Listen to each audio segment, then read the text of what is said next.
जो इस वीडियो में हम लोग सॉल्व करेंगे एनसीईआरटी के एक्सरसाइज 6.1 का question number 4। An edge of variable cube is increasing at rate of 3 centimeter per second. एक क्यूब है जो वेरिएबल है, मतलब क्यूब का जो एज है वो बदल रहा है। तो जो क्यूब होता है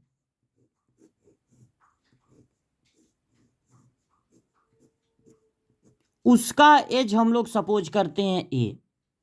इसमें 3 मेन फार्मूले होते हैं। Curved surface area 4a², total surface area 6a², और वॉल्यूम होता है a³। यहां पर जो a है वो बदलने वाली चीज है, वेरिएबल है। तो अगर a वेरिएबल है तो उसका जो सरफेस एरिया होगा, जिसको आप एस से रिप्रेजेंट कर सकते हैं, अब चाहे वो टोटल सरफेस एरिया हो या कट सरफेस एरिया, और वॉल्यूम, अगर ए बदल रहा है, वेरिएबल है, तो ये सब भी तो बदलेंगे। अगर एज बड़ा छोटा होगा तो वॉल्यूम भी तो ज़्यादा कम होगा, सरफेस एरिया भी बदलेगा। तो ये सब के सब इस क्वेश्चन में वेरिएबल हैं, बदलने वाली चीज़ें हैं, और हर बदलने वाली चीज पर डिफरेंशिएशन का रूल लगता है। तो ये देखिए सेंटीमीटर पर सेकंड है, सेकंड का मतलब टाइम हो गया। तो जो एज है वो बदल रहा है इस रेट से, यानी ये है DA/DT 3 सेंटीमीटर पर सेकंड।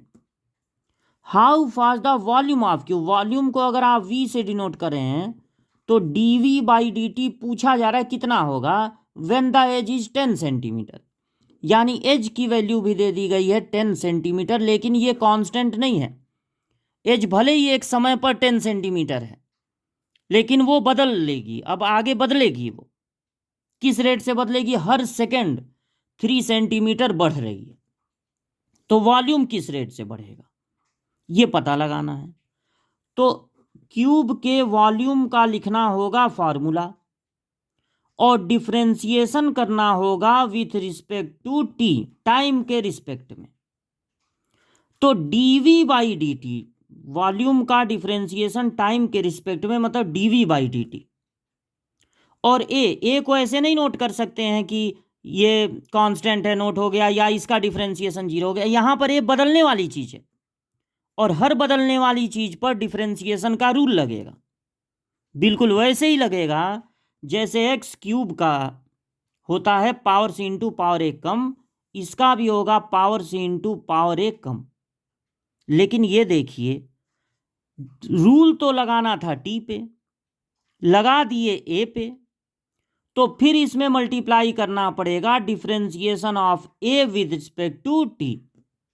रूल लगाना था टी पे, लगा दिए ए पे, तो कुछ पेनाल्टी देना पड़ेगा, DA/dt से करना पड़ेगा मल्टीप्लाई।